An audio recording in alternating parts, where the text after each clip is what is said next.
High in the Himalayas of Kashmir and Ladakh, 205 kilometers east of Srinagar, 234 kilometers to the west of Leh, is a small town whose name is made up of two words, Kar and Kil.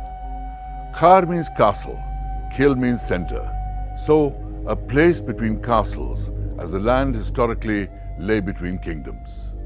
In 1999, this place became the center of much international intrigue and war between India and Pakistan.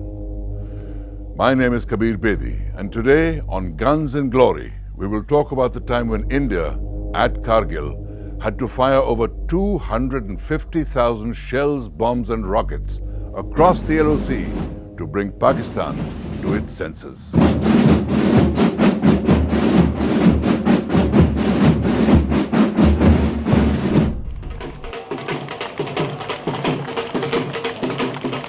On 20th of February 1999, at the Wagah border, the Prime Minister of Pakistan waited to receive his guests. This was the inaugural trip of the Delhi-Lahore bus service and the first visit to Pakistan by an Indian Prime Minister in 10 years. When Prime Minister Atal Bihari Vajpayee alighted from the bus, it seemed that the ice of suspicion and misunderstanding between the two neighbors was finally on the verge of a thaw. As Prime Minister Nawaz Sharif stepped forward, first there was a handshake, and then the Prime Minister of India initiated a hug, which seemed to be grudgingly reciprocated by the Prime Minister of Pakistan.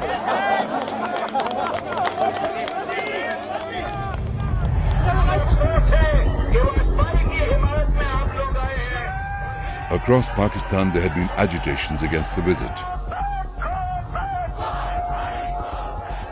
In Karachi, a cardboard replica of the bus had been burnt. In Lahore, a policeman had died.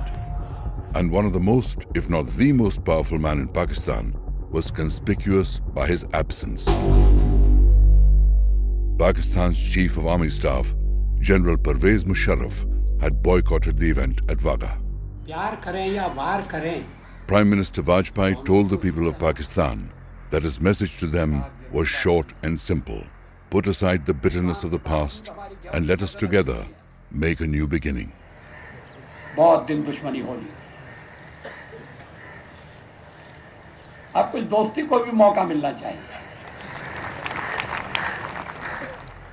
November 1998, about 3 months before Atal Bihari Vajpayee set off on the bus to meet Nawaz Sharif, Lieutenant General Mahmood Ahmed, an artillery officer commanding the 10 Corps in Pakistan, went to meet his chief, General Pervez Musharraf. Lieutenant General Ahmed was accompanied by Major General Javed Hassan, who commanded the frontier constabulary of the northern areas. Present at this meeting was a fourth general, Lieutenant General Muhammad Aziz, a Kashmiri by birth, who at that time was Chief of General Staff in the Pakistan Army. These four generals, in November 1998, decided to dig up and execute a plan that had been made but shelved many years ago.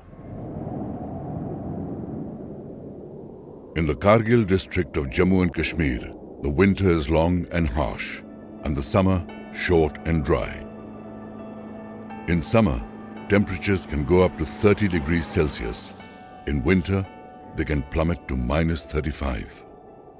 Along the entire western border of the district runs the disputed LOC, the line of control that divides Kashmir between India and Pakistan.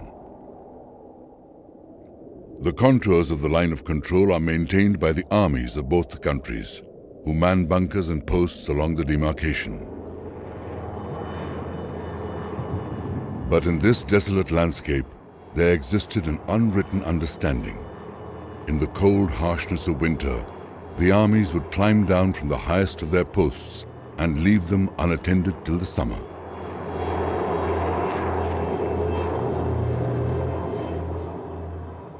This understanding ended in 1999, when 4 Pakistani generals put into motion a simple but devious plan to destabilize the status quo. From Rawalpindi Army Headquarters, a secret order went out. Occupy the bunkers and posts in the Dras Kargil sector that the Indian Army had vacated in the winter of 1998-99.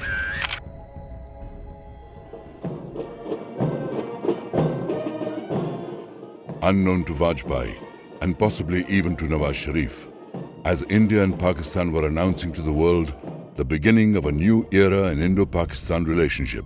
Pakistan's Northern Light Infantry had already occupied 132 Indian posts and controlled an area of about 130 square kilometers that stretched over a 100-kilometer front with depths ranging between 7 to 15 kilometers inside Indian territory. And yet, during this period, on March 21, 1999, Prime Ministers Vajpayee and Sharif signed the Lahore Declaration. In the last days of April 1999, Tashi Namgyal, Morup Sering and Ali Raza Stanba from the tiny village of Garkhun took their flock of sheep up to the Banju Heights near Kargil. Morup carried with him his prized possession, a pair of powerful binoculars. On the morning of May 3rd, Tashi Namgyal borrowed the binoculars to look for game to hunt. But what he saw were men in Pathan suits digging bunkers. वहाँ हमें कोई 6 आदमी नजर आई है, कोई काला रंग का ड्रेस लगा हुआ था, तो मैंने थोड़ा सा देखा उसमें, तो पत्थर डूल रहा था, बर्फ हट रहा था. Over the next few days, the army sent out a few patrols, and while they did encounter some hostile elements and some skirmishes took place, the extent of the excursion was not known until Captain Saurabh Kalia's entire patrol went missing.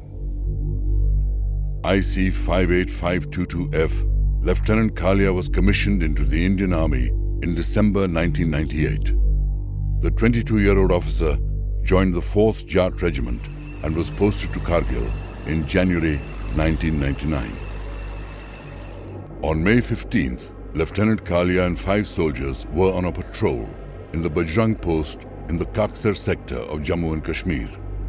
For 22 days, there was no news of Lieutenant Saurabh Kalia and his patrol. Well after war had already broken out in Kargil, their mutilated bodies were handed over to India. Autopsy reports showed extreme torture, including cigarette burns, eardrums pierced with hot rods, and amputated limbs. 14 years later, a former soldier of Pakistan's Northern Light Infantry appeared on a video clip claiming to have been one of the Pakistani soldiers responsible for the death of Lieutenant Kalia. उनके 6 बंदों ने lieutenant Kaliya के साथ recce के लिए हमारी तरफ advance किया, मगर जब वो करीब आए हम उन्हें कैदी बनाना चाहते थे, लेकिन वो थोड़ा हमारे रेंज से दूर वो हमसे भागने की कोशिश कर रहे थे, हमने उनके ऊपर फायर गिरा दिया. Lieutenant Kalia and his patrol were captured and killed because they had seen the intruders. The Northern Light Infantry were taking no chances. While successive foot patrols and chopper reconnaissance by the Indian Army did find proof of incursions, it was not till the middle of May 1999 that the larger picture became clear. Initially, we thought it was just the infiltrators, the Mujahideen. But then, as we started launching a series of probing attacks, we found that it was not the Mujahideen, it was the regular Pakistan army. This was no ordinary infiltration, but a full-scale occupation. And the Indian Army needed to retake those positions with force. About 1 year before all this happened, the BJP-led NDA coalition had come to power in Delhi. In its election manifesto, the BJP, among other pledges, had promised the induction of nuclear weapons. On May the 11th and May 13th, 1998, India had stunned the world by conducting 5 nuclear tests.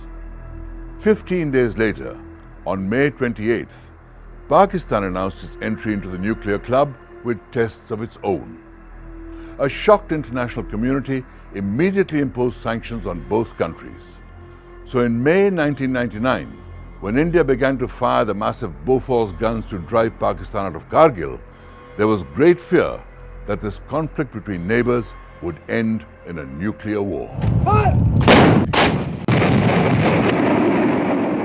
The ferocity of the Indian artillery response was unprecedented. No single piece of artillery proved more valuable in the assault than the Bofors FH-77B 155mm howitzer. Its long-range, heavy-caliber shells easily destroyed flimsy enemy bunkers. The Bofors guns, which had a range of 24 kilometers at sea level, were found capable of firing beyond the 40-kilometer mark in the rarefied atmosphere of Kargil. The Indian Army deployed 130 Bofors guns. Most of them came under the command of a man who came to be known as the Enraged Bull of Dras. Bofors had each shell weighing 43 kilos. So every shell which you fired on them did make a dent in the enemy defenses and did cause a lot of casualties.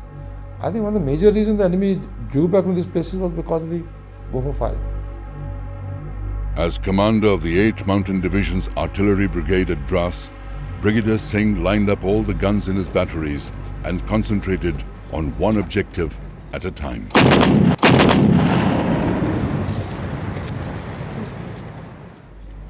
In one crucial assault, 100 guns concentrated their fire at one point, point 5140 in Tololing.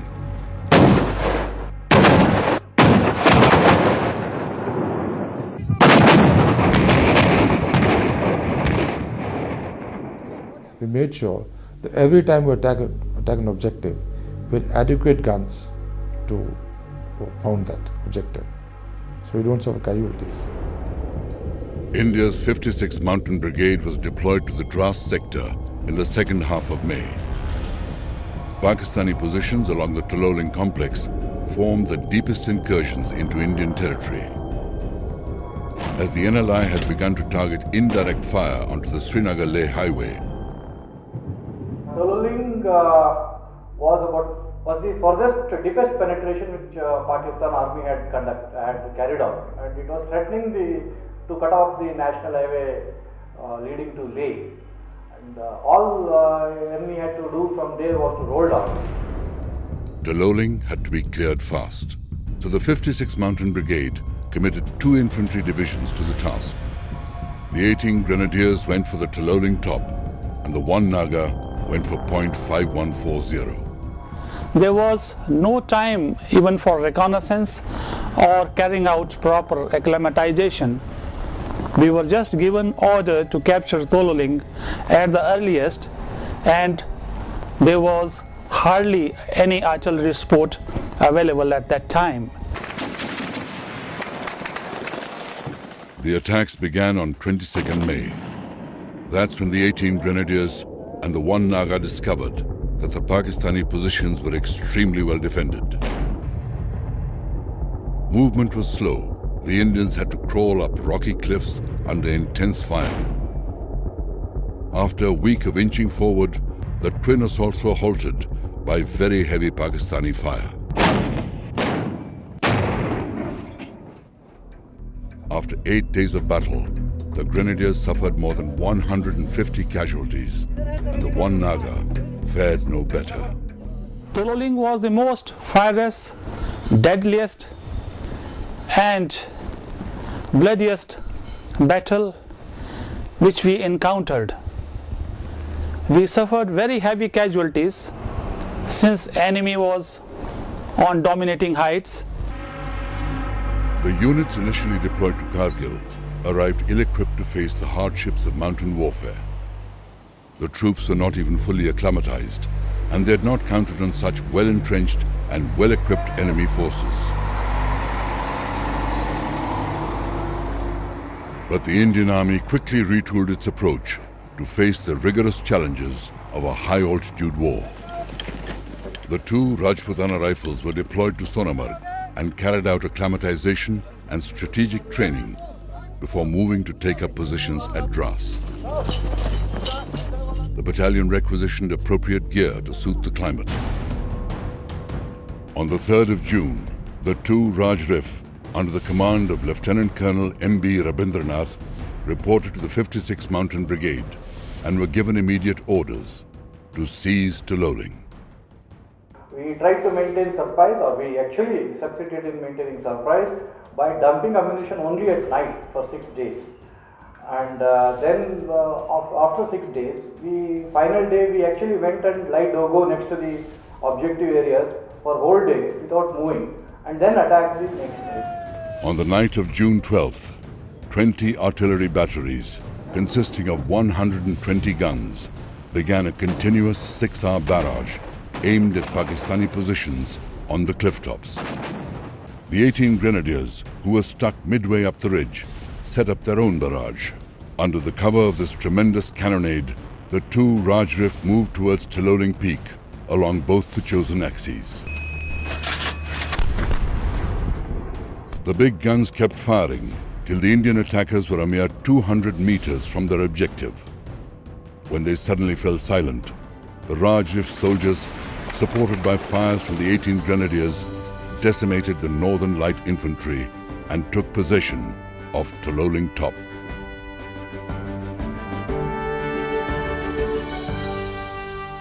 My unit and 2 Raj Rif finally captured Tololing on 13 June 1999, and I lost 25 brave officers, JSUs and men. About 3, the enemy again tried to retake Tololing Top by attacking, launching a counterattack. But I think the numbers were in our favor, so we were able to beat back the attack. On June the 13th, amid heavy shelling, Prime Minister Vajpayee paid a visit to Kargil to boost the morale of the Indian troops. India was determined to hit back hard. But let's leave the war on the ground for a moment and take to the skies, because the use of the Indian Air Force in the conflict set Kargil apart, it being considered a war and not just a border skirmish.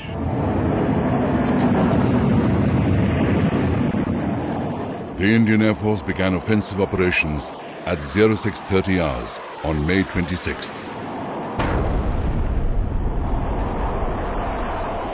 6 successive attacks were launched using MiG-21s and MiG-27s. The targets were intruder bunkers, supply lines and supply dumps in the Dras and Batalik sectors. They used rocket attacks and strafing passes over enemy dugouts in the face of intense enemy fire. And Mi-17 helicopters attacked positions on Tiger Hill.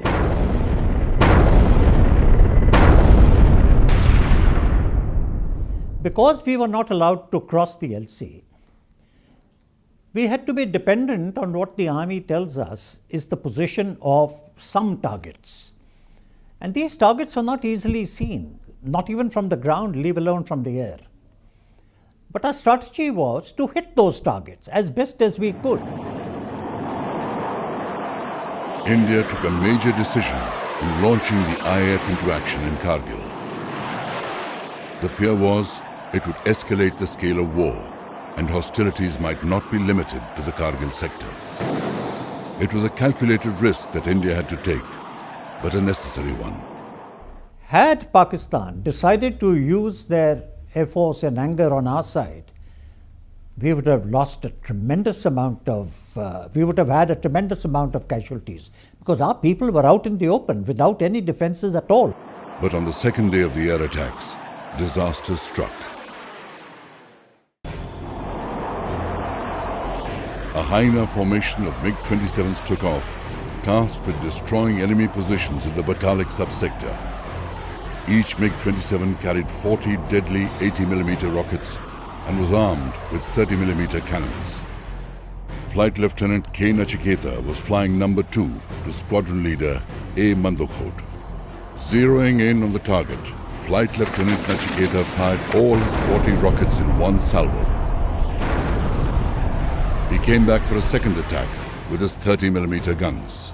Nachiketa, unfortunately, he fired his weapon, and there is a disadvantage on that type of aircraft, the MiG-27, that when this sort of armament, this sort of rocket is fired, there is a chance, I repeat, there is a chance that some engine malfunction could occur.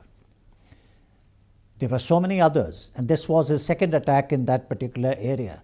Only in this second attack there was a problem and his engine malfunction, and he was too low at that time, and he punched out. He punched out and he was taken prisoner of war.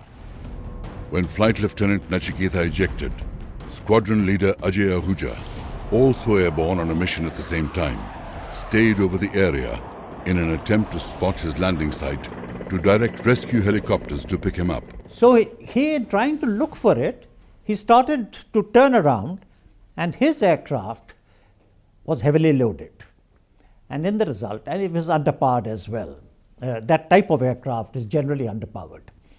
So he lost height. He came within the range of the surface-to-air missiles and got shot. Squadron Leader Ahuja was flying on the Indian side of the LOC when he was hit. He was posthumously awarded the Veer Chakra. Then again, on May 28th, a Mi-17 helicopter on an attack mission at Taloling was destroyed by a Pakistani shoulder-fired missile. The entire crew of 4, Squadron Leader R. Pundhir, Flight Lieutenant S. Muhilan, Sergeant R. K. Sahu, and Sergeant P.V.N.R. Prasad were killed. The missile didn't come from the target that he was attacking. The missile came from the side, which only gave the indication that the number of missiles they had was quite a lot. So from then onwards, after the third day, we took the helicopters off combat duties and we raised the height of operation to above the danger height of the missiles. And we said, all right, we will operate at those heights and we will drop bombs from those heights. The IAF suspended attack helicopter operations, but the air attack continued effectively.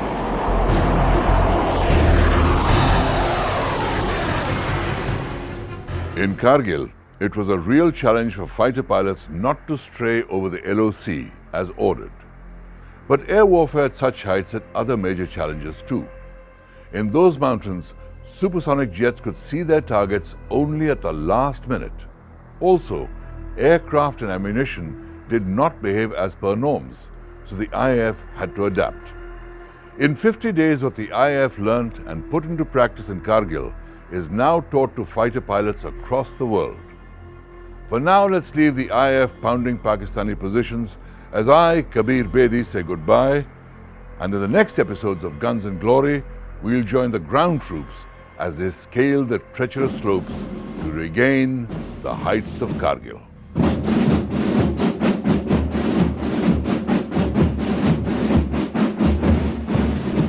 India initiated a hug, which seemed to be grudgingly reciprocated by the Prime Minister of Pakistan.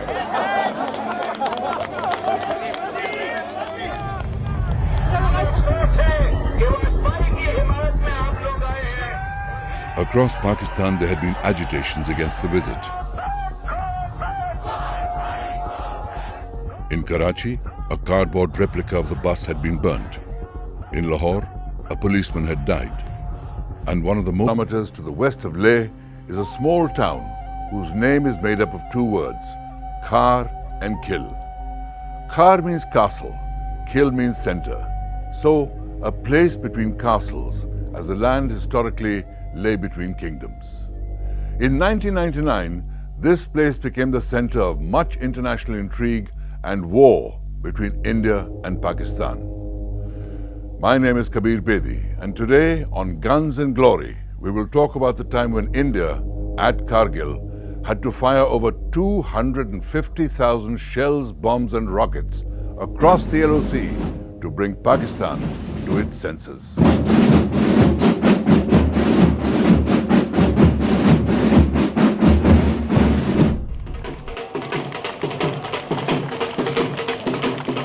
On 20th of February 1999, at the Wagah border, the Prime Minister of Pakistan waited to receive his guests.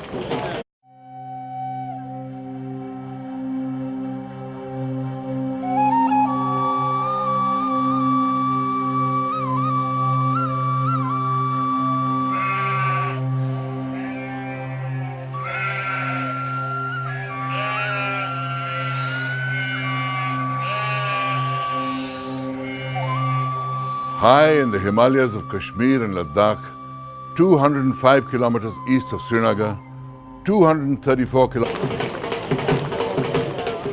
This was the inaugural trip of the Delhi-Lahore bus service and the first visit to Pakistan by an Indian Prime Minister in 10 years. When Prime Minister Atal Bihari Vajpayee alighted from the bus, it seemed that the ice of suspicion and misunderstanding between the two neighbors was finally on the verge of a thaw. As Prime Minister Nawaz Sharif stepped forward, first there was a handshake, and then the Prime Minister of India